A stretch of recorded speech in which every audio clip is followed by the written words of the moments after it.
Buenos días. Gracias, doctor Gutiérrez, por la invitación.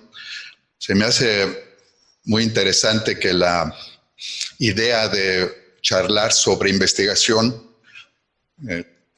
también incluya un trabajo que no es precisamente de investigación, pero que se nutre de ella, que es lo relativo a los consensos, a las guías que se utilizan en oncología y prácticamente en cualquier enfermedad.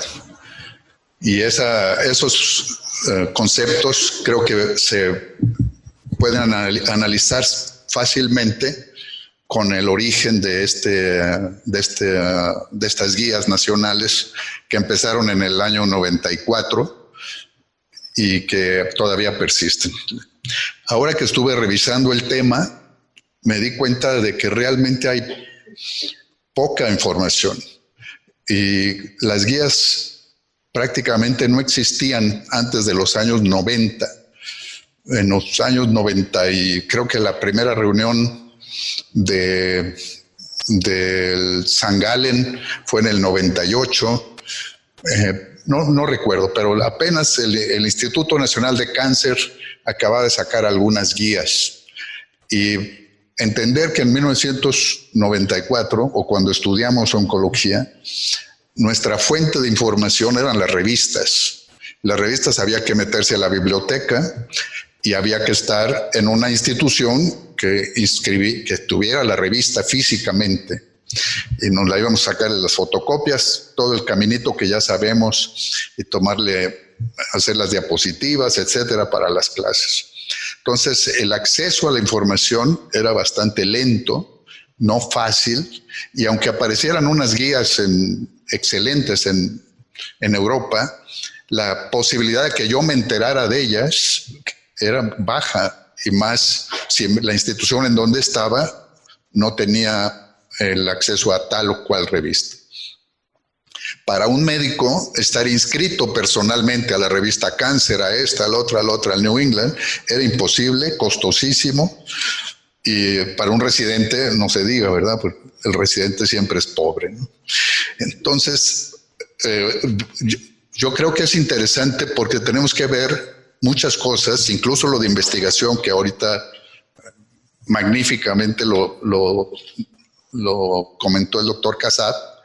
¿Qué sucedía en investigación en 1980, 81, 82, 83 en México o fuera de México? ¿Quién hacía investigación? ¿Qué investigación se hacía? Todavía no aparecían las good clinical practice, las buenas prácticas clínicas. Lo de Helsinki fue más o menos en esa época, que es regular el cómo se hace investigación en humanos, porque obviamente había la tendencia en ese tiempo a utilizar lo que se llamaba sujetos de investigación sin una regulación adecuada. Ok, voy a dividir esta conversación con ustedes. Una parte relacionada con el consenso de cáncer de mama en México, que creo que es un esfuerzo que, como menciono ya ahora revisando lo que hay de guías en México ahorita, guías hechas por medio de un consenso, me doy cuenta de que lo que hemos trabajado en el consenso de cáncer de mama es titánico, porque realmente perdurar durante 25 años revisando guías es algo que no ocurre ni siquiera en la actualidad. El otro dato es, ¿para qué nos sirven las guías? El estar adherido a ellas o seguirlas, ¿tiene qué significado? ¿Qué le pasa a los pacientes? ¿Qué le pasa a las instituciones, al sistema de salud, etcétera? Y finalmente, ¿cómo se relacionan estas con la investigación? Como antecedentes, en 1994, yo, como dijo el doctor de la Garza ahí en el video, yo estudié y me fui de la Ciudad de México en el año 83, soy egresado de 1980 y en el 83 nos fuimos a Guadalajara y ahí estuvimos 9 años y después a Colima porque íbamos a echar a andar el Centro Estatal de Cáncer de Colima y porque me gustan más los lugares pequeños y porque ahí es la familia de mi mujer. Entonces, yo ya viviendo en Colima, o en 1994, ¿qué sucedía en los centros, en los servicios de oncología normales de todo el país? Empecé a trabajar en el Seguro Social de Guadalajara y, bueno, sabíamos que había cada vez más pacientes con cáncer de mama. La población estaba envejeciendo y había más pacientes, mejor diagnóstico, pero desafortunadamente la mayoría eran estadios 2B, 3 y 4, que todavía persiste esa tendencia. Sabíamos que la infraestructura oncológica estaba muy limitada, localizada en México, Guadalajara, Monterrey, y casi hasta ahí. Si quisiéramos ver en esos tiempos dónde más había buena medicina, había un buen hospital en León, en el norte muy poco, me refiero hacia Tijuana, y en el sureste nada. Entonces, los que trabajamos en cancerología hace muchos años, recordaremos que veíamos pacientes de Chiapas y de Oaxaca y de todos lados, porque en sus lugares de origen no había ni oncólogos, ni mucho menos centros de cancerología. Encontramos también que había una gran variabilidad en el criterio de manejar un paciente. Dependía quién veía al paciente, qué le hacían. Si le daban quimioterapia primero, si primero le daban radiación, si se operaba, si se le hacía una cirugía de tal o tal tipo. Dependía totalmente de la decisión del médico. Los recursos humanos en oncología, los pocos estaban dispersos, la mayoría concentrados, pero los pocos que estaban fuera estaban muy dispersos. Era muy fácil que un paciente fuera sobretratado o subtratado por la misma falta de información y no había guías en lo absoluto. En esa época fue el cambio de cervicuterino primer lugar hacia de mama primer lugar. Más o menos en los años 90, a principios de los 90, varios estados, entre ellos Jalisco, por ejemplo, sacó su informe o su registro de cáncer y sorprendió que ya había más cáncer de mama que cáncer cervicuterino, cosa que antes en los 80s era francamente cáncer cervicuterino el primer lugar. Entonces se vio que el cáncer de mama era ya el más frecuente en la mujer, que cada vez había mayor necesidad de una detección temprana, había un clamor de detección temprana, un diagnóstico y un tratamiento, y había una continua aparición de información científica mundial que debía ser procesada, o sea, continuamente estaba saliendo información. Alguien decía que para leer lo que salía sobre cáncer de mama todos los días, no necesitabas 48 horas al día para poderlo leer, pues, en otras palabras, ¿no? De tanta información que aparecía. Eso nos decía que el tratamiento ya no era tan simple de 1, 2, 3, ahora era más complejo, que se necesitaba a que varios estuviéramos juntos tomando decisiones, un abordaje interdisciplinario, y también que era necesario homologar las decisiones. Tan es así, yo trabajé en el seguro, fui el primero oncólogo médico, obviamente, que apareció por ahí. El que estaba antes, el que ponía quimio antes, era un egresado del INCAN, era cirujano, que él me dijo una vez, mira, a mí ni me gusta, ni me interesa, ni creo en la quimioterapia. Ese era el médico cirujano, bueno, él era cirujano, lo entiendo, pero era el que ponía quimioterapia en ese tiempo. Entonces también debe de haber como un poco de interés, ¿no? Por lo menos. Bueno, entonces en el Seguro Social había 3 puertas de los 3 cirujanos y dependiendo de qué puerta le tocara a la paciente, en una el doctor Arriola, creo que se llamaba, le hacía una mastectomía, ¿cómo se llama? la de Urban, imagínate, la radical, ¿cómo se llama? La super radical, con pectoral, etcétera. Si él pasaba la puerta de en medio, es una mujer, la misma mujer con un tumor de 2-3 centímetros, o sea, de mama, etcétera. Nada más dependía de la señorita que estaba ahí, le decía la que sigue. Y le tocaba la de en medio y le hacía una mastectomía Halsted, y le tocaba el doctor Ávila, el más moderno de los tres que estaban ahí, y le hacía una cuadrantectomía.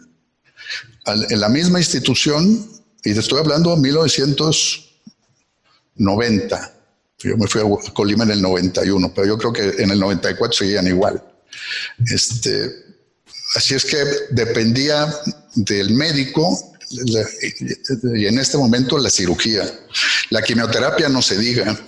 El doctor que le gustaba tanto la quimio, no le gustaba que se les cayera el cabello y entonces les ponía dosis bajas y bajas y bajas de manera que no tuvieran problema. Entonces había mucho desorden, vamos, en una institución, ya no se diga en lugares más pequeños, ya no se diga cuando el médico está solo y toma sus propias decisiones.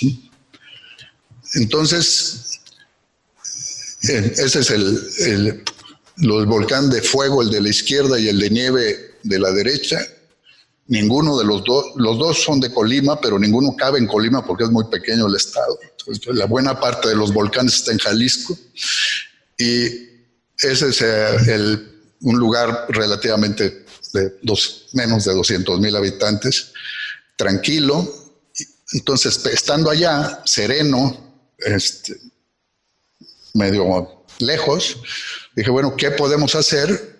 Y tenía en ese tiempo muy buena relación con Farmitalia, Carlo Erba, con Glaxo, etcétera, y los convencí de que deberíamos de hacer una reunión para ponernos de acuerdo y tratar de sacar unas guías o sacar algo, ¿no?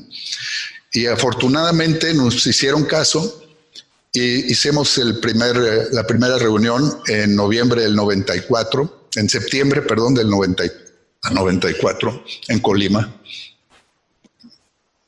Estos son los médicos, 27, que estuvieron presentes.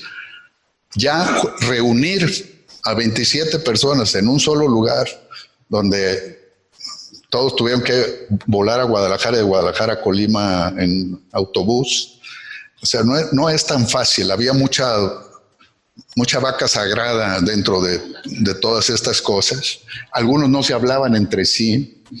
O sea, había sus problemas. De esta misma institución Seguro Social estaba el doctor Sánchez Basurto. Había varios de los que están ahí inscritos que son de aquí del Seguro Social.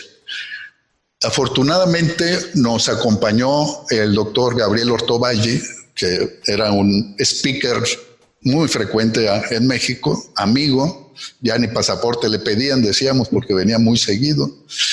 Y Gabriel, que en ese tiempo era el jefe de tumores de mama del Anderson, nos ayudó a llevar adelante y sacar adelante las conclusiones.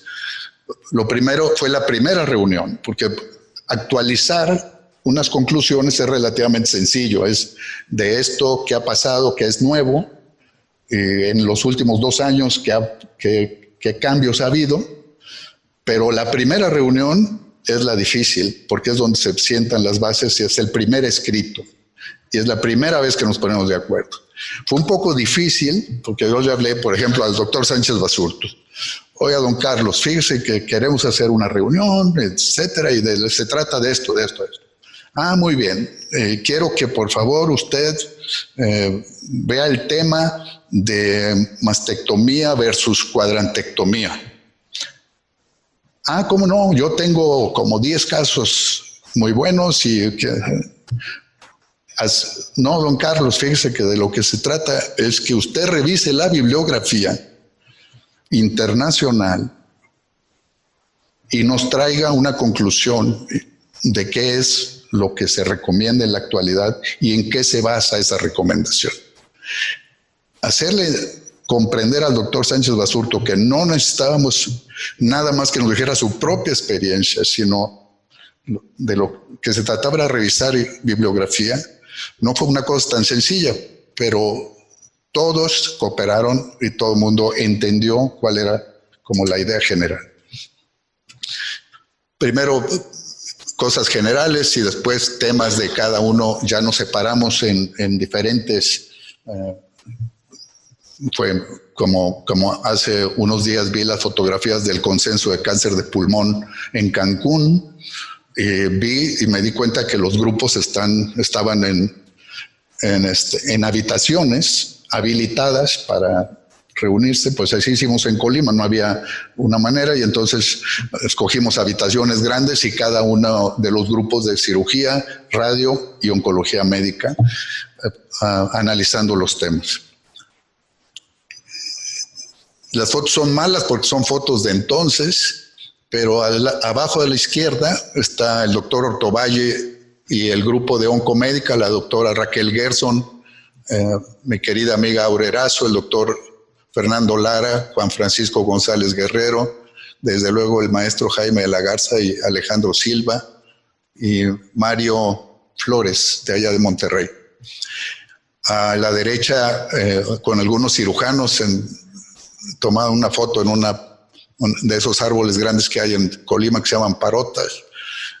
Juan Francisco, bueno, pues ahí los conocen ustedes a todos.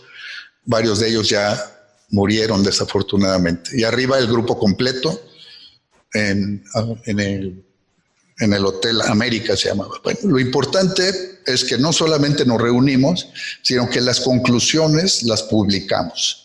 Salió un folleto, que es el del medio arriba, y se publicó en un par de revistas, entre ellas Cancerología.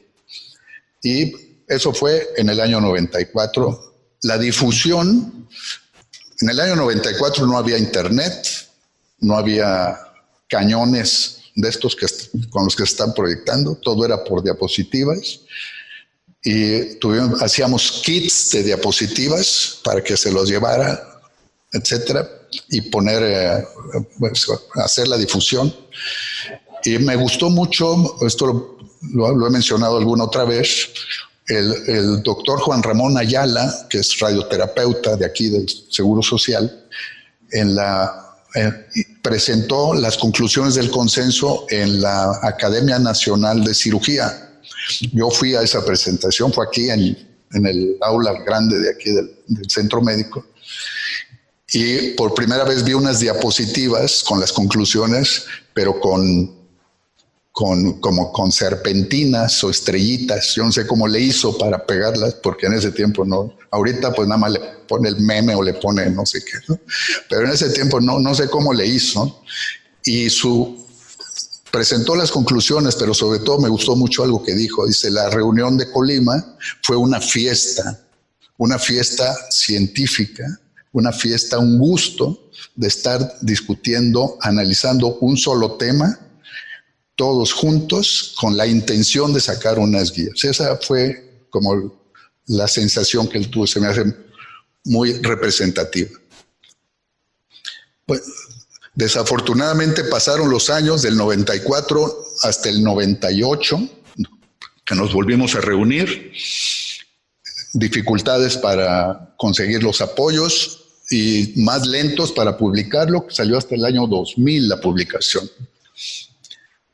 Ya después nos volvimos a reunir hasta el año 2005, 5 años después.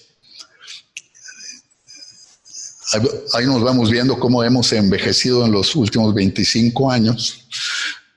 Y como ven, siempre se ha publicado tanto en un folleto como en una revista, en este caso ya la revista de la Gaceta. De ahí nos pasamos al 2008 y fueron creciendo los temas, de unos temas relativamente sencillos, fueron agregándose otros: epidemiología, genética, radiología, cuidados paliativos, etcétera, etcétera. Pasamos al 2011 y en el 2011 decidimos que íbamos a hacerlo cada 2 años. Yo cada vez que van a Colima les digo, si quieren lo hacemos en otro lado, vámonos ya, Colima ya. Y no, son necios y dicen que ahí les gusta, el mismo hotel, ya se sabe en el caminito, así es que pues, nos la pasamos bastante bien. A partir del 2011 han sido revisiones, ya el 2013, invitamos al doctor Valero a que nos echara la mano y viene, ya es desde el 13 ya es parte de este grupo.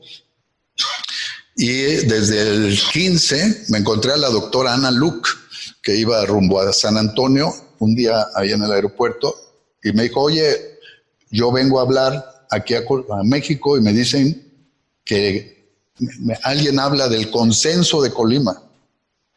Bueno, conocen a Ana Luc, ¿no? Es bastante infundiosa. Dice, ¿y tú por qué no me has invitado? Si quieres venir, con mucho gusto. Es un consenso mexicano, pero si quieres, con mucho gusto. Dice, pues sí, quiero que me invites. Y ahí está la Ana Luc de Cuadritos, de Valencia, del grupo más importante de cáncer de mama en España. Y ella nos trae mucha información, o nos ayuda mucho, porque es la visión europea. Y entre Valero y la doctora MacGregor, Chávez MacGregor, nos ayudan en la visión norteamericana, vamos a llamar, o anglosajona. Nos seguimos reuniendo, ya le cambiamos al nombre de nacional a mexicano porque pues ya había consensos en otras partes de Latinoamérica y como siempre se ha ido publicando tanto en la Gaceta como en el folleto y tenemos una página web desde luego. Esta es la última de enero del presente año en que cumplimos 25 años de reunirnos y por lo tanto hicimos un reconocimiento a los médicos que habían estado viniendo desde entonces. Estos son los temas que tratamos o que están en el folleto, están en la publicación, que es accesible vía internet, muy fácil, nada más ponen consenso cáncer mamario y ya entran y aparece la última publicación y ahí vienen todos estos temas analizados. Los ya de coordinador, que era yo solo al principio, después éramos 2, después 4 y ahora todos los que están a la derecha en blanco y 105 participantes hubo en esta ocasión. Por ejemplo, se agregaron esta información que es parte de lo que es investigación, en este caso poblacional o de registros, etcétera, pero es información que no requiere de la industria, ni de dinero de la industria, más que de buena voluntad, de organización, de sacar la información, de amistad entre los centros oncológicos. Aquí vemos cómo tanto el FUCAM, el ICEMIM de Toluca y el INCAN aportaron datos de más de 10,000 pacientes tratados por medio del Seguro Popular, que el Seguro Popular en gastos catastróficos permite tener una base de datos muy, muy sólida, porque como va atravesado el tratamiento y la parte económica de los pacientes, hace que sea muy confiable. Y los datos descubrimos o salió que de esos 10,000 pacientes, la edad promedio es de 52 años de aparición o de diagnóstico. El tamaño promedio del tumor es de 3 centímetros. Estoy hablando de México y estoy hablando de esta publicación hace como 3 años. O sea, son datos relativamente actuales. Esta es la población mexicana atendida en el DF de nivel Seguro Popular. El 65% tiene receptores, el 21% tiene HER2 positivo, hay 16% de triples negativos y lo que mencionaba, del 2B para adelante, el 58% de las pacientes. Este es otro dato que habla sobre, que analizamos en el consenso, la importancia del retraso en el tratamiento. ¿Qué significado tiene? O sea, tenemos la idea de que si el paciente se tarda mucho en atenderse, pues le va peor, oye, te atendieron muy a tiempo, me hice la mamografía, etcétera, pero realmente ¿qué es lo que está ofreciendo los servicios de salud o el sistema de salud en México, llámese médicos privados o llámese públicos, para la atención del cáncer de mama? ¿Y cuánto nos tardamos en atenderlas? Y estos son datos que publicaron del de 4 centros también del DF, instituciones públicas, en donde se pudo analizar el tiempo que tarda un paciente en ser diagnosticado y tratado y ver si eso tiene impacto en el estadio clínico. Y para empezar se vio que la culpa que siempre le queríamos poner a la mujer de que era alguien que no se hacía caso, que llegaba con el tumor sotote, que bueno, lo que hemos oído durante años, en este estudio se demostró que no, la mujer asiste en promedio 10 días entre que se siente la tumoración o le entregan una mamografía que dice que hay algo, a que va a ver al médico, al primer médico, son 10 días. Pensábamos que era mucho más, son 10 días. Ahora, entre la primera consulta médica y el diagnóstico, los sistemas de salud en México se tardan en promedio 4 meses. Entre que ya lo vio el primer médico, dice, sí señora, tiene una bolita así, a que se hace el diagnóstico, alguien le hace la biopsia y le entrega el resultado, 4 meses. En México, en promedio. Entre la primera consulta médica y el inicio del tratamiento oncológico, 5 meses. O sea, ya teniendo el diagnóstico es más rápido, evoluciona más pronto el asunto.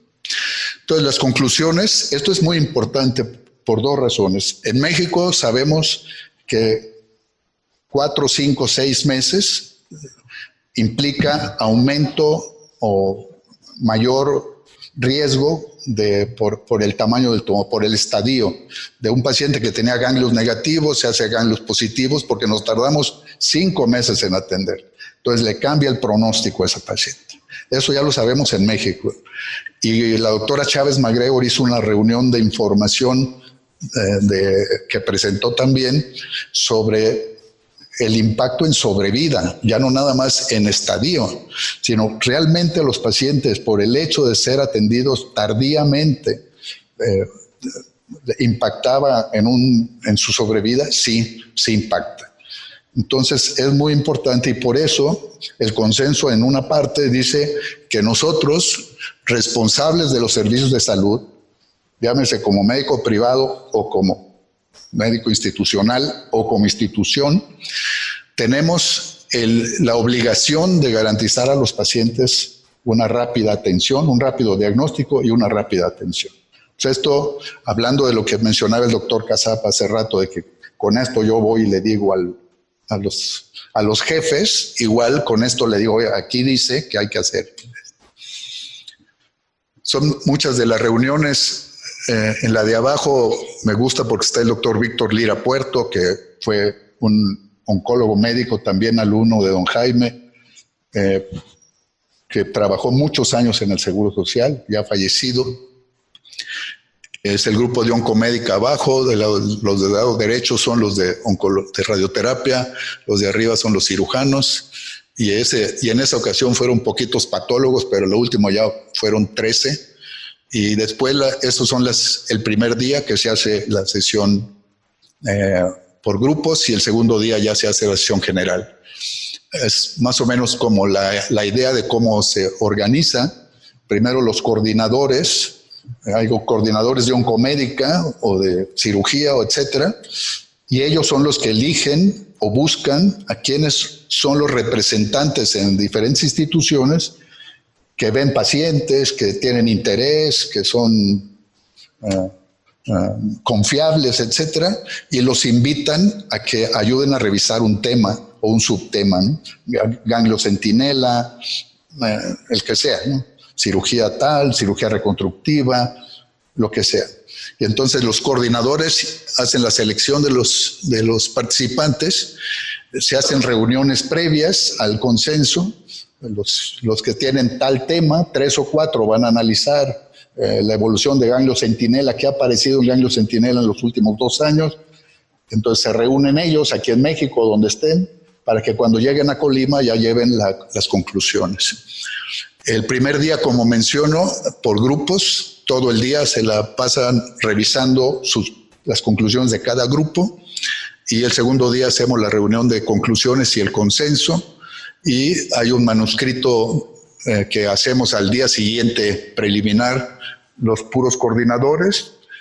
Después viene un periodo como de 30, 40, 50 días en que se esperan los escritos de cada uno. Son alrededor de 40 o 50 diferentes subtemas que son incorporados a un solo escrito.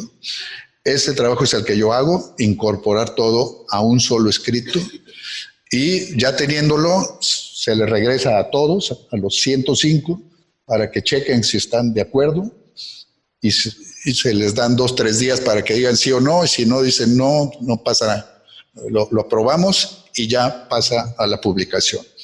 De los 2 años que nos tardamos del 98 al 2000 para publicarlo, si se acuerdan, de la reunión a cuando lo publicamos, y lo menciono porque ahora con el consenso de, no sé si el de ovario o el de pulmón de aquí de México, tiene el mismo problema. Dice, la reunión fue en Cancún en tal fecha, y la publicación es 2 años después. No sé, ahorita San Galen no ha publicado, nada más los Highlands. La reunión fue en marzo. Nosotros, la reunión fue en enero y la publicación salió 4 meses después, menos de 4 meses. Nos hemos ido mejorando bastante. De los 2 años ya hemos aprendido cómo hacerlo más rápido. El número de participantes en las diferentes ocasiones ha ido aumentando. No queremos aumentarlo más, mucho más, porque consideramos que ya no es viable la comunicación, las reuniones, etcétera. Y bueno, las experiencias, y yo creo que me faltan como 2 o 3 páginas más, pero nada más con esta, como las reflexiones y experiencias. Una es que hemos sido capaces de trabajar de manera coordinada y por largo tiempo, y eso no es cualquier cosa. El médico en general es difícil que trabaje con los demás, y el médico latinoamericano peor. Todavía los norteamericanos están más acostumbrados como al equipo, en Europa también, pero aquí somos medio quisquillosos y que queremos nuestro grupito nada más. Entonces, el lograr que vengan oncólogos médicos y se sientan en la misma mesa a discutir un solo tema no es algo tan sencillo como aparenta. Es una reunión donde prevalece el interés científico, y medicina basada en evidencia, publicaciones, es muy interesante. Los médicos asisten gustosos a ella. Los coordinadores invitan en general, pues más bien nadie dice que no, es un gusto ir. La industria son los que nos apoyan, pero le dan el apoyo a una compañía que organiza, y ellos pagan todos los gastos. Las compañías no están invitadas a la reunión, no hay stands, no hay nada de eso. Pretendemos que sea algo muy independiente. Concluimos que el formato está bien como lo estamos haciendo. Es importante señalar que el consenso de Mama de Colima, o el consenso mexicano, es acorde, homologado con las guías internacionales de NCCI, del San Galen, de ASCO, de ESMO, etc. Lo que hacemos es aterrizarlas al país y hacerlas más cercanas y más fáciles de lectura. Estas son las normales, las que todo mundo seguimos.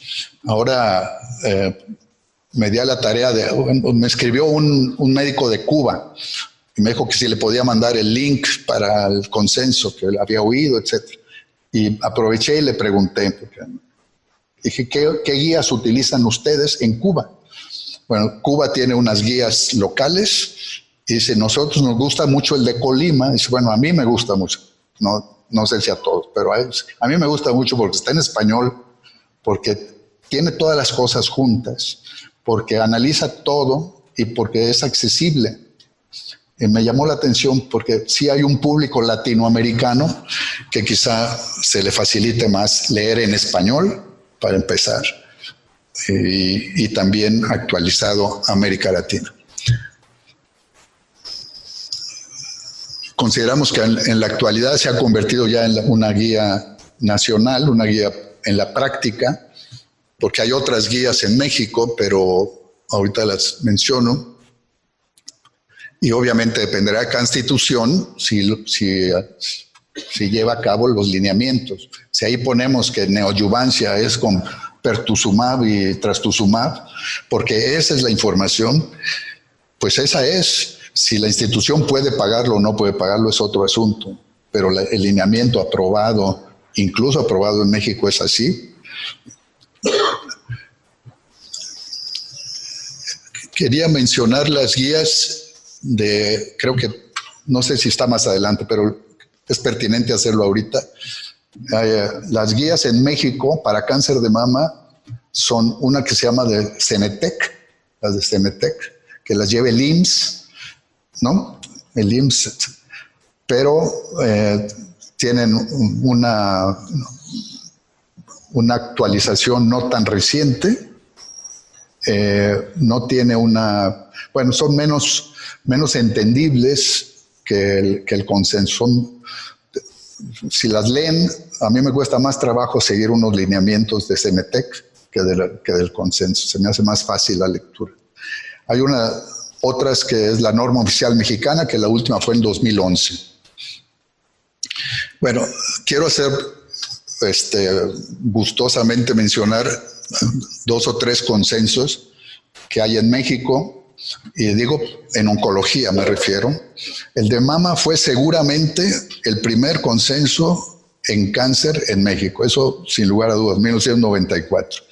Ya me puse a buscar y no hay ninguna información de que haya habido una reunión de ese tipo, de generar guías en México en oncología. No encontré ninguna en otras enfermedades, ni en hipertensión, ni en diabetes, ni en otras cosas. Quizá me equivoque, no busqué donde tenía que buscar, pero tampoco las encontré. Y en relación a tumores, ¿qué tumores tienen consenso en la actualidad en México?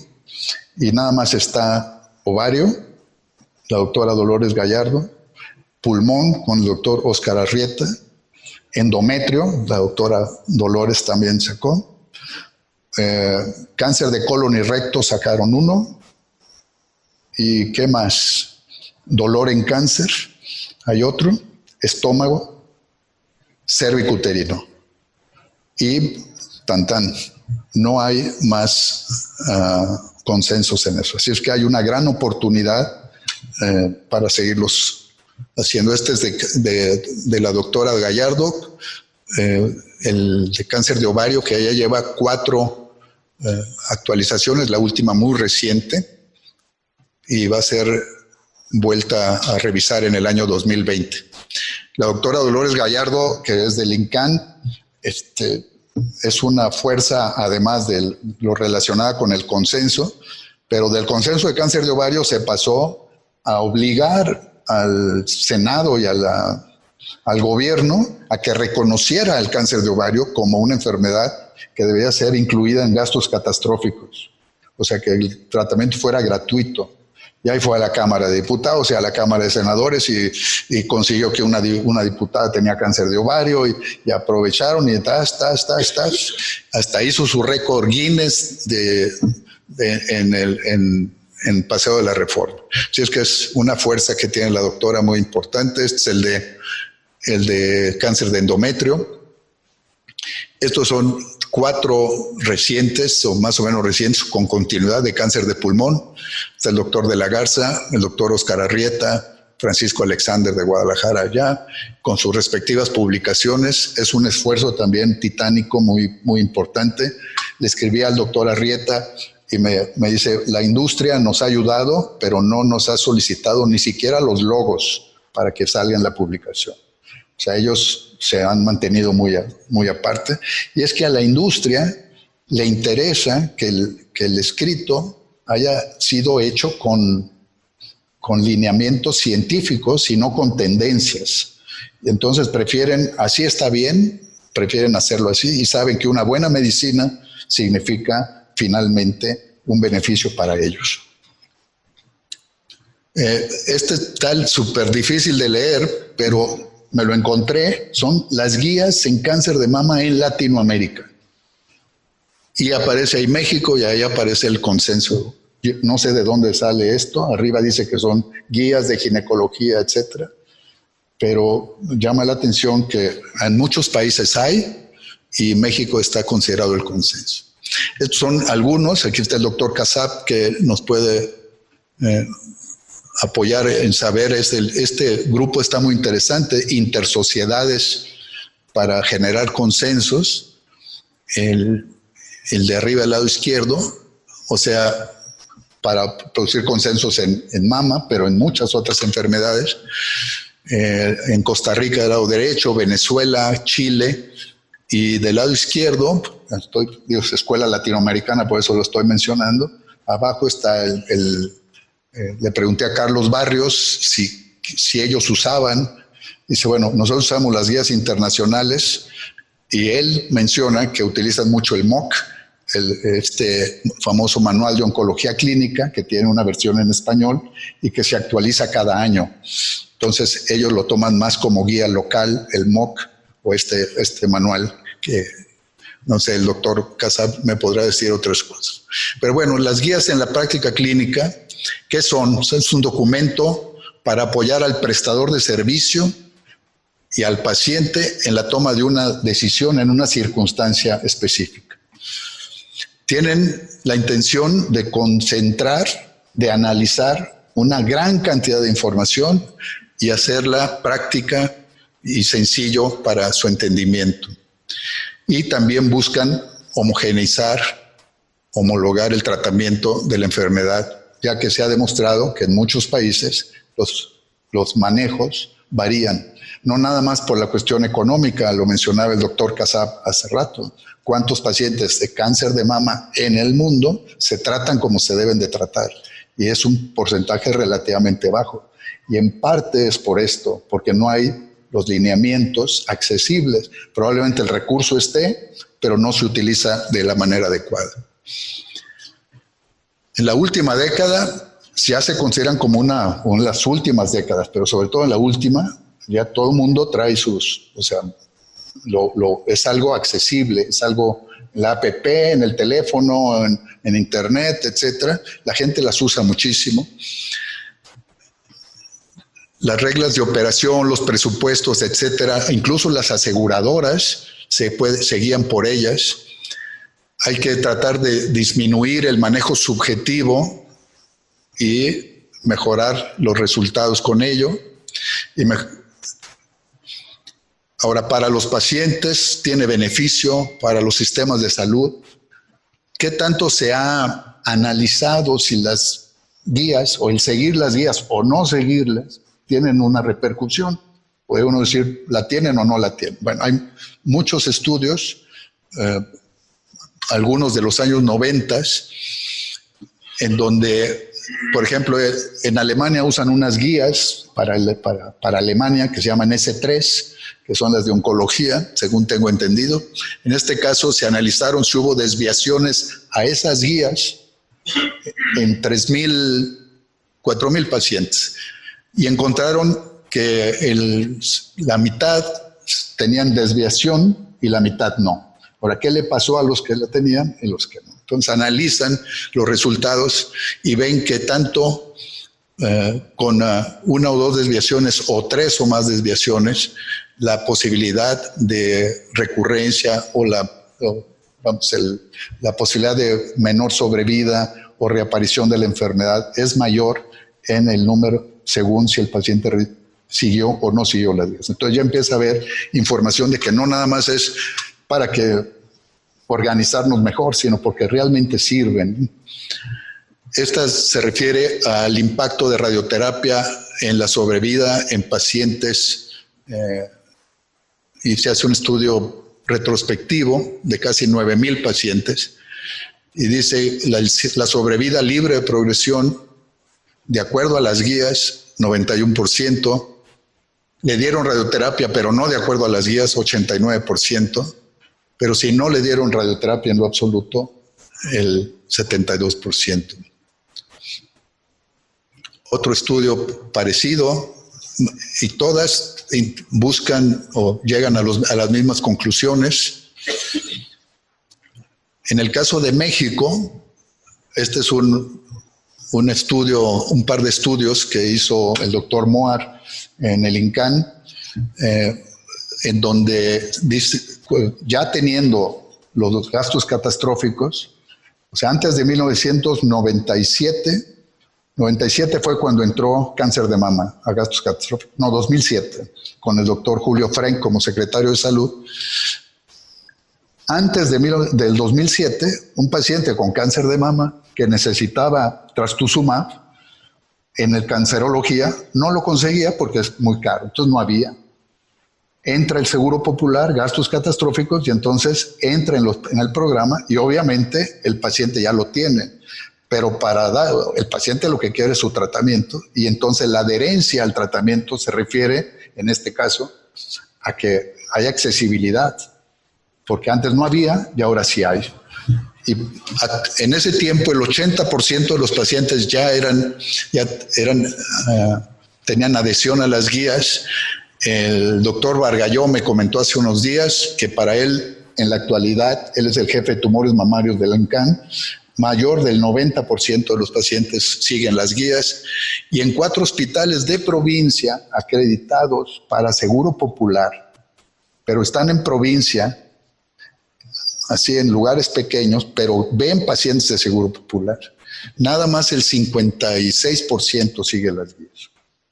Y eso no, para mí no es comprensible, no sé qué variabilidad hubo, si en los médicos o en los pacientes, pero ahí están las publicaciones. A largo plazo, la falta de su óptimo cumplimiento, hay una menor calidad de atención, una baja efectividad de resultados, mayor mortalidad, mayores costos, utilización subóptima de todo. Y hablando ahora para finalizar esta última parte, que es la relacionada con investigación, todos sabemos, bueno, obviamente las reflexiones del doctor Casab se refieren como al global, a la parte general, etc. Pero lo que se refiere a lo que se llama investigación clínica, que él separa de todas las demás, pues todos sabemos que la información en la que se basa darle CFM o darle FACS o darle Taxol o etcétera, etcétera, se basa en estudios de investigación que fueron publicados, que tienen el suficiente número de pacientes para comprobarlo, y que gracias a esos resultados se toman decisiones. A los pacientes se les pide que acepten, que firmen la forma de consentimiento, y yo lo he hecho muchas veces, y las razones que se les dan a los pacientes, tienen que firmar y a usted le va a tocar entre CFM o FAC. Pues mejor deme lo mejor para mí, doctor. Pues sí, es lo lógico. Incluso en Europa y en Estados Unidos es mucho el problema. No me meten en ningún estudio, a mí dígame qué es lo que es mejor. Pero supónganse que va a cancerología, señora, hay un estudio de investigación en donde estamos probando FAC contra CFM y usted tiene las características, tiene tantos ganglios, etcétera, etcétera, etcétera. ¿Y qué hago yo médico, qué hago para convencer a la paciente de que entre a un estudio de investigación ciego, randomizado, aleatorizado, que le va a tocar? No lo voy a elegir yo, no lo va a elegir ella, lo va a elegir una maquinita que va a decir le tocó esto o le tocó lo otro. Entonces, yo que me he enfrentado a ese asunto, más o menos la mitad de los pacientes que yo he entrevistado para que entren a un estudio me dicen que no gracias. Hasta eso muy así, gracias doctor por su interés, pero no. Y la otra mitad, hay una buena parte que entiende, y eso es una reflexión más de las que mencionaba el doctor, que es parte del trabajo del trabajo médico y una responsabilidad, porque así avanza la ciencia. El paciente lo acaba entendiendo y dice, ok, yo le entro a sabiendas de que quizá yo no voy a ser el beneficiado, pero así es como avanza la ciencia. Gracias a gente como usted, señora, hace años no le daban quimioterapia a nadie y hubo alguien que dijo hay que darle quimio después de la mastectomía, fue el doctor Bernard Fisher, y Bernard Fisher dijo le vamos a dar estas pastillitas de Alquerán versus control, placebo, pastillitas que no traían nada. Ese estudio lo hizo el doctor Fisher, se publicó en el 75 y obviamente gracias a ese estudio y al de Bonadonna y a todos los demás, ahora a nadie se le ocurre un paciente no darle quimioterapia si tiene ganglios positivos y ciertas características. Esas conclusiones son gracias a la investigación clínica y el paciente entiende eso y a veces dice, le entro nada más basándome en que puedo ayudar. Un ejemplo o varios ejemplos de cómo tiene relación la investigación clínica con las guías. Si en las guías aparece quimioterapia de primera línea para pacientes con y aparece y esquema tal por tantos ciclos, por tanto, etcétera. Esas son las guías. ¿En qué se basan? Por ejemplo, Fisher y Bonadonna en el 75-76 mejoró el tiempo libre de progresión de quimioterapia más placebo. El doctor Bonadonna y Tancini hizo una cosa trascendental. O sea, en ese tiempo dábamos 12 ciclos en todo el mundo, 12 ciclos de CFM, ciclofosfamida, fluoracilo, metotrexate, a pacientes de quimioterapia adyuvante, postoperatoria. Y entre el doctor Bonadonna y Tancini, en su hospital, en el Instituto Nacional de Tumores de Milán, hicieron un estudio randomizado, aleatorizado. A usted le van a tocar 6 ciclos y a usted, al otro grupo le tocaron 12. Y concluyeron que 12 y 6 es igual. Imagínense el impacto que tuvo para todas las mujeres, económicamente para todas las instituciones, el tenerles que dar la mitad del tratamiento, nada más de toxicidad, de molestias, de costo, etc. Entonces, todos estos son grandes beneficios que han salido de estudios clínicos. No se diga el del doctor Veronesi, 701 pacientes. A mí me tocó ver, estando en Milán, algunas pacientes de estas, me tocaba darle la quimio adyuvante. El doctor Veronesi era el director del Instituto Nacional de Tumores en ese tiempo. Después fue presidente de la UICC, fue secretario de Salud de Italia, fue todo un personaje, don Humberto. Y él, pacientes con estadio 1, estadio 1, tumores de menos de 2 centímetros, mastectomía Halsted versus cuadrantectomía. En ese tiempo nadie usaba la cuadrantectomía, todo el mundo le quitaba mastectomía total. 701 pacientes, todavía a la fecha se ha revisado y revisado, los resultados son idénticos. Entonces, hacerle una mastectomía a una paciente en ese estadio versus nada más hacerle una cuadrantectomía y radioterapia, los resultados en sobrevida, etcétera, etcétera, son iguales. Eso repercutió y repercute en la actualidad. Muchísimas mujeres se tratan con cuadrantectomía, con cirugía conservadora. Y no se diga, en el caso del cervix, el dar radioterapia versus radioterapia con quimioterapia concomitante también incluso se convirtió en ese momento en una alarma médica de parte de la sociedad, no sé qué, internacional, de que a partir de ahí ya los pacientes ya no se esperen a que salgan más publicaciones, ya pacientes con cérvico uterino estadio 2, 3 tienen que ser tratados no con radiación, sino radiación más quimioterapia. Estos son algunos de los investigadores a los que les debemos mucho de esto. Arriba del lado izquierdo, el doctor George Blumenschein, era jefe de tumores de mama del Anderson antes de Gabriel Ortovalle, muy amigo del doctor de la Garza y un pionero en muchos estudios de investigación. El que sigue, Gianni Bonadonna, que es un oncólogo médico que estudió en Nueva York y después regresó a Italia y echó a andar un sistema, era muy listo. yo no sé cómo le hizo el Gianni, pero las 6 monitoras que tenía trabajando en el oficio operativo eran pagadas por el NCI, por Estados Unidos. Él logró jalar recursos para hacer investigación. En ese tiempo, 1980, todos los trabajos de investigación los hacía un solo hospital, excepto el de Fisher, que es el NSABP, pero los demás eran hechos en un hospital. O sea, el Royal Marsden o el Karolinska o el publicaban sus resultados. Entonces, como eran poquitos pacientes, no tenían el suficiente peso estadístico para convencer a hacer un cambio de tratamiento a toda la comunidad médica. Entonces tenía que esperarnos a que apareciera otro estudio de investigación de otro hospital que confirmara. Y si no lo confirmaba, ya nos amolamos. Ahora necesitamos un tercero que lo confirma y nos pasábamos años.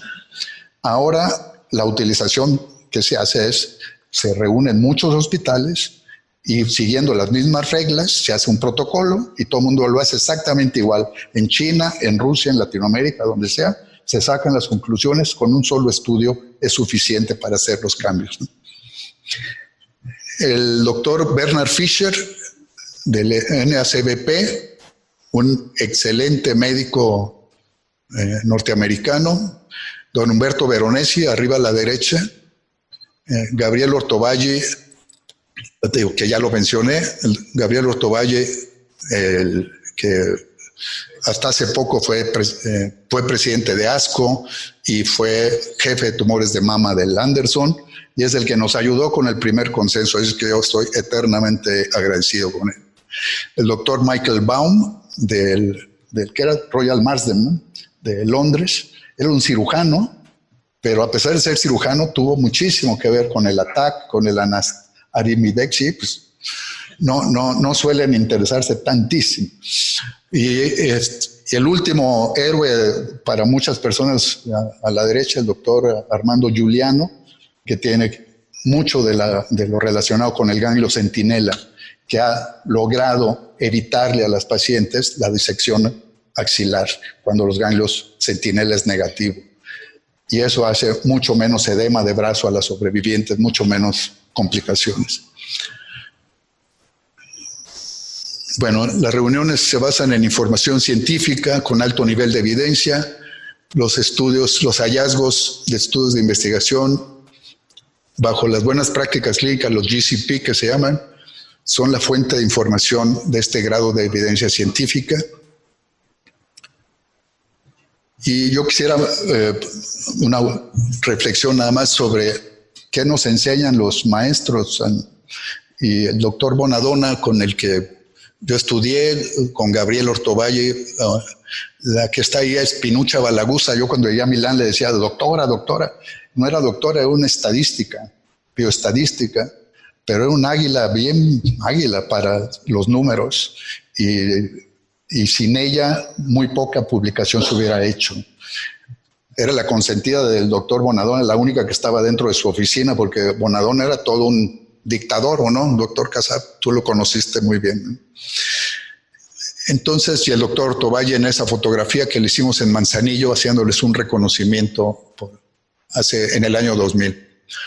El doctor Bonadonna me enseñó, asegúrate el seguimiento. Dentro de eso, Osco, que era, de repente era buena onda, y me decía,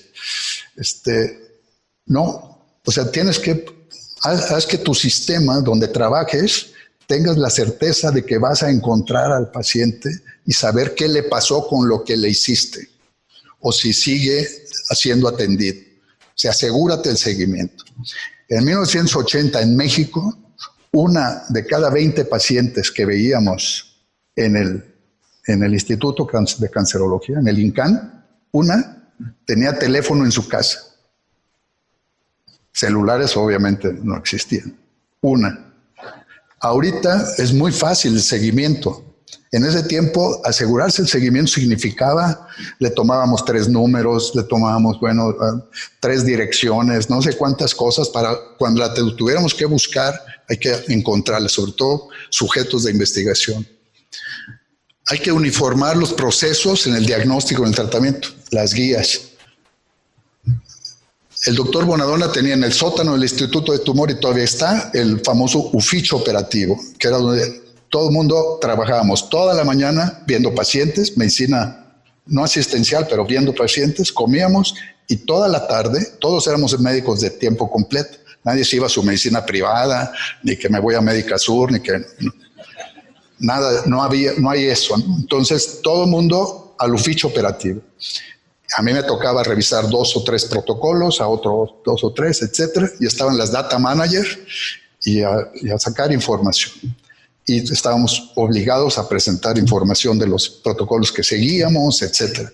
Esa organización, que todavía existe en el Instituto de Tumores, en 1980 no existía en ninguna parte, quizá en el Memorial de Nueva York o en el Roswell Park, etcétera.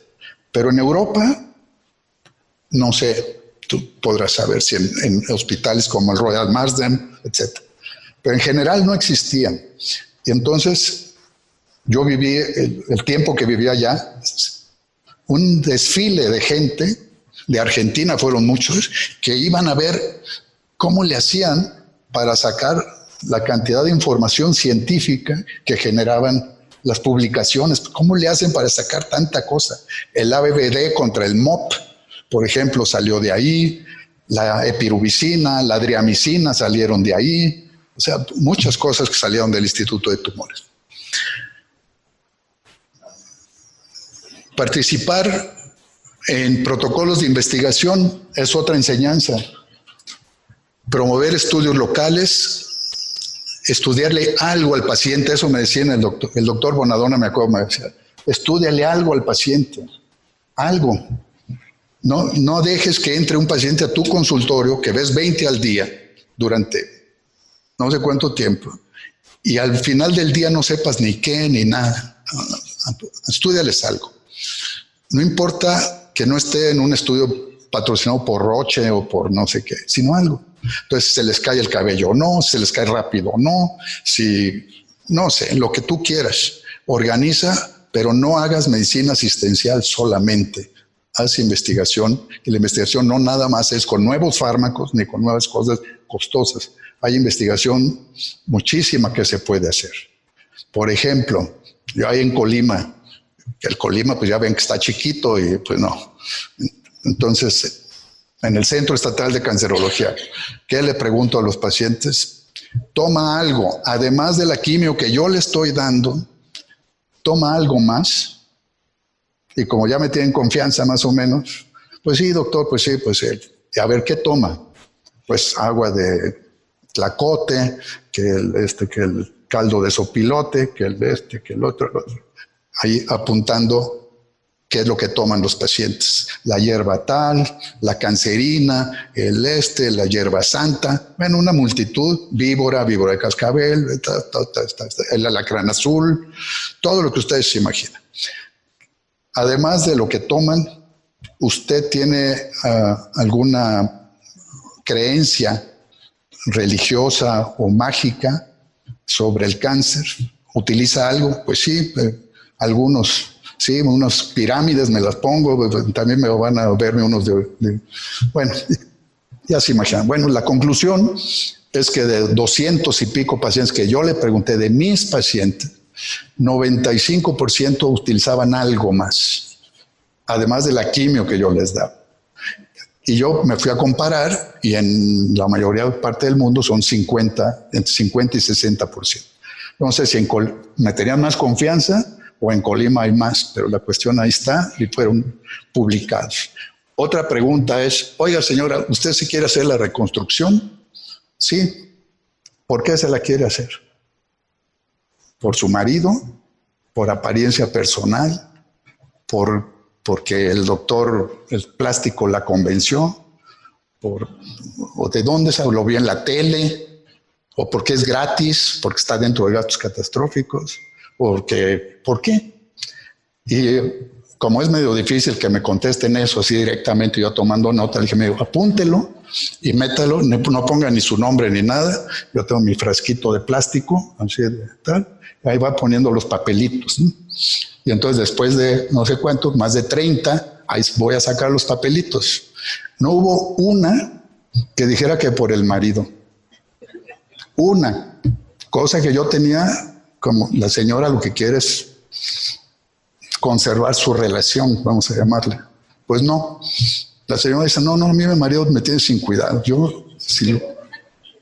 Son cosas que no tienen quizá repercusión, pero le dan vida a lo que hacemos todos los días, ¿no? Por lo menos. Hay que reservar otra enseñanza, tiempo para la biblioteca. Estamos a estudiar. No nada más está, y más los de provincia. Los que trabajan en institución grande siempre tienen residentes atrás que los están enchinchando y ya saben, ¿no? Pero los que vivimos en Colima no tenemos a nadie, excepto la mujer, que es la que, pero lo demás no. Y entonces necesitamos hacernos a la idea de estudiar. Tiempo para investigación, exigirlo. Y hace rato el doctor Casab decía, hay poca tolerancia científica a los científicos o a los investigadores. En una institución en donde cada seguro social, cada consultorio tiene que ver 25 pacientes al día, es su cuota, y uno dice, no, yo quiero investigar. No, todo el mundo se le echa encima, que investigar ni que nada, si tienes que, o sea, alíñate, compañero, no. Yo quiero investigar, tú vas a ver 35, yo nada más 15, porque yo los lunes hago investigación. Ese derecho que tenemos no nos lo dan las instituciones, hay que luchar por ellos, hay que pelearle para que tengamos derecho a actividades y tiempo para investigación. Y el doctor Otovalle, cuando también estuve médico visitante en Houston, tenía un día a la semana, 2 horas a la semana, y le dije, ¿tú qué haces en esas 2 horas? Pienso. Se me dijo, ¿cómo piensas? Dice, sí, estamos en un lugar de investigación, necesitas pensar, hacerte las preguntas que mencionabas. Para eso necesitas tiempo. Y entonces yo tengo un tiempo determinado para eso. Órale, ahí está, enseñanza del doctor. Pues en nombre de los compañeros de los otros consensos, de todos los participantes del consenso de mama, pero también de los otros, la doctora Gallardo, el doctor Óscar Arrieta, la doctora Cetina, me dijeron que les agradeciera, doctor, el haber tenido esta oportunidad de compartir lo relacionado con consensos en un foro como este. Muchas gracias a todos.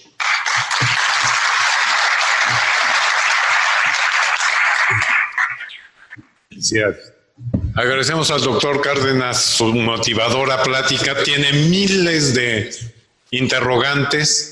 Aquí de las cosas, además de no descuidar la investigación, es al tener ya resultados, personalizar los tratamientos y quitar ciertas cosas que son falacias en el Seguro Popular. El Seguro Popular muchas veces no se puede dar a todos porque a las instituciones le dan, hay veces, una oportunidad, 5 pacientes, entonces son diferentes las oportunidades que se tiene.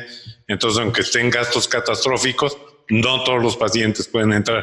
Entonces, sentar los pies, pero yo creo que ustedes como auditorio van a tener alguna pregunta o algún comentario. Entonces, por ahí está el micrófono para que quien desee hacer algún comentario, adelante. Quiero felicitar a Jesús Cárdenas por tu presentación muy ilustrativa y por haber sido pues un innovador, no nada más en México, sino en el mundo, como tú bien lo señalaste, cuando todavía no se acostumbraban a hacer los consensos, empezaste con eso. El consenso fue de mucha utilidad. Hicimos la última revisión para la norma oficial mexicana el año pasado en México, liderada por Juan Bargalló. Tuvimos más de 40 médicos y con la participación del Centro Nacional de Equidad de Género, Salud Reproductiva y todas las instituciones presentes, la participación y la representación de los enfermos y la sociedad civil y las sociedades civiles organizadas, integrando lo que es salud de la mujer, cáncer cervicuterino y cáncer de mama. ¿Por qué no se ha publicado? No sé, médicamente, científicamente y técnicamente quedó revisada y se entregó en mayo, y para junio, a más tardar julio del año pasado, debió de haberse publicado. Algunos pequeños cambios políticos pudieron haber influido algo, pero se terminó. En fin, ahí está. Gracias. Muchas felicidades.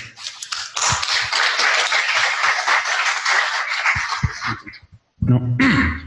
Doctor, dos acotaciones y una pregunta. Primero, un reconocimiento sincero, porque creo que así se hacen las instituciones, que es una de los logros, una de las aspiraciones que como país tenemos. O sea, dibujó todo el trayecto desde que usted inició hasta donde se va con este avance, y creo que así es como las instituciones se vuelven sólidas, o sea, más allá del egoísmo, más allá del egocentrismo, es como podemos avanzar. Segundo, otro dato importante es lo que ya se mencionaba, necesitamos tener datos locales. En base a eso va a haber variación, desde luego, de las políticas que cada país o incluso cada región tenga que establecer. A mí me da mucho gusto que ya está dándonos datos nacionales. Eso es otro avance que se tendría que continuar. Y la otra es pregunta. Con todo este avance, estas guías, ¿cuál es la capacidad o el porcentaje de penetración que tienen en las instituciones? Porque si ha habido una participación multidisciplinaria de representantes de las instituciones más importantes en el manejo de la oncología nacional, le preguntaría, ¿esto ya se está aplicando como tal en cancerología, en el Hospital de Oncología del Seguro Social, en el 20 de noviembre? ¿Cuánto es el porcentaje, si es que lo hay, de penetración, cuando menos en estas instituciones importantes y tal vez en los institutos estatales de cancerología? Porque esta es la importancia. O sea, todo este trabajo que ya se ha hecho debiera de plantearse como normas que nacionalmente se tienen que seguir. Y la apreciación que tengo es que no es así. Bueno, se necesita, tienes razón, te puedo contestar. Ahorita el ISSSTE toma el consenso como sus guías, el ISSSTE. El Seguro Popular utiliza la información del consenso y otras informaciones para hacer su catálogo de lo que ofrece, porque el Seguro Popular ofrece lo que puede ofrecer. Entonces, las guías del Seguro Popular no necesariamente están homologadas ni a las internacionales ni al otro, porque no tenemos los recursos suficientes. Pero bueno, lo toma en cuenta. Toma en cuenta el Seguro Social también y toman en cuenta los centros de cancerología. Al final, el que la debe tomar más en cuenta es el médico, el oncólogo que ve a los pacientes, porque ese es el que realmente le da el respeto y el respaldo a una guía. Así es que yo creo que el consenso ya tiene bastante conocimiento. La mayoría de la gente lo utiliza y le sirve para la práctica diaria, sin dejar de ver de que estamos homologando. No vas a encontrar nada en el consenso de mama de enero pasado que sea diferente a lo que viene en NSSI o en ASCO, etc. No lo vas a encontrar, es lo mismo, nada más está hecho de una manera pues más accesible y con el apoyo de todos los que están ahí. Y cuando hicimos la norma oficial mexicana, o la hicieron en el año 11-12, existía la idea de que donde dije, incluso para Cenetec también, que donde dijera tratamiento, pasar a las guías, a la última revisión del consenso, tal. No se logró, pero yo creo que sería también un avance que hubieran, porque la norma oficial, la anterior fue en el año 11. Me estás diciendo que se reunieron en el 18, que no se ha publicado en el 19. Entonces, vamos a ver para cuando se publique qué tan vigentes son todavía las famosas guías o la norma oficial. Y segundo, ¿quién la usa? ¿Quién lee la norma oficial para decidir darle un tratamiento a un paciente o darle otro? Muy poca gente usa la norma oficial para eso. Se van a las guías internacionales y en parte se van también al consenso.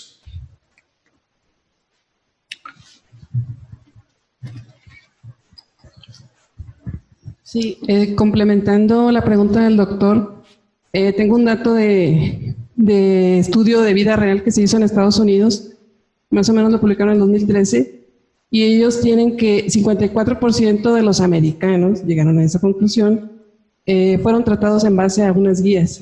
¿Son qué? Tratados en base a guías en Estados Unidos, 54%. Entonces de ahí más o menos nos damos una idea, quizás cómo estemos nosotros, ¿no? Y bueno, de hecho ellos mencionan que es muy importante que los médicos nos involucremos en la investigación. O sea, ese es uno de los puntos que ellos ponían. ¿Cómo hacemos para aumentar esta buena práctica médica? Y una de las cosas que ponen es que debemos involucrar a los médicos convencional a que derive pacientes a investigación clínica o bien que participe activamente en investigación clínica. Pues sí. Ahora es diferente las guías cuando un médico privado las tiene y decide qué hacer con su paciente. A una institución en donde le dice, aquí el seguro popular es lo que hay y los pacientes así, lo que te voy a pagar es este esquema de tratamiento. Tú no puedes darle lo que tú quieras, te tienes que dar esto, si no, no te lo pago. Y no te lo pago a ti, pues al paciente tampoco, y entonces no hay. Entonces eso es diferente cuando son obligadas de alguna manera, porque es lo que hay, a cuando o son institucionales, a cuando son de tipo libre, vamos. Pero creo que la idea es que sean iguales, que intenten ser las mismas para una atención mejor del paciente. Sí, a nivel normativo, pues la norma oficial mexicana sería la que tendría mayor validez para la observancia en México. El referenciarnos a los documentos extranjeros realmente no tiene tanta solidez. Lo que se propuso durante la elaboración de las normas es que debe de homologarse todo. O sea, hay que organizarnos. Realmente poner la declaración de los intereses de todos los que participan, su relación con la industria, los niveles de evidencia y juntarse en ETEC con el consenso, con la norma, para que salga un solo documento que sea congruente en base a las necesidades mexicanas. Y muchas felicidades de nuevo. Acuérdate que yo soy coordinador y anfitrión hasta que la muerte nos separe allá en Colima, pero pues estoy muy lejos del DF y más del CENETEC y de todas estas cosas.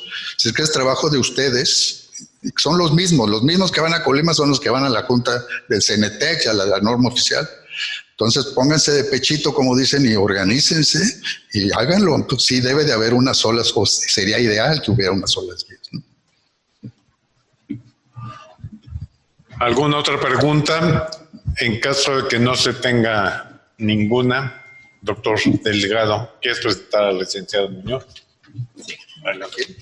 Doctor Cárdenas, muchísimas gracias y una gran felicitación por el gran aporte que ha hecho usted a la oncología mexicana y obviamente ha impactado también en Latinoamérica. Yo creo que oncólogos como usted son los que nos hacen falta y nos guían y nos inspiran. Muchas gracias.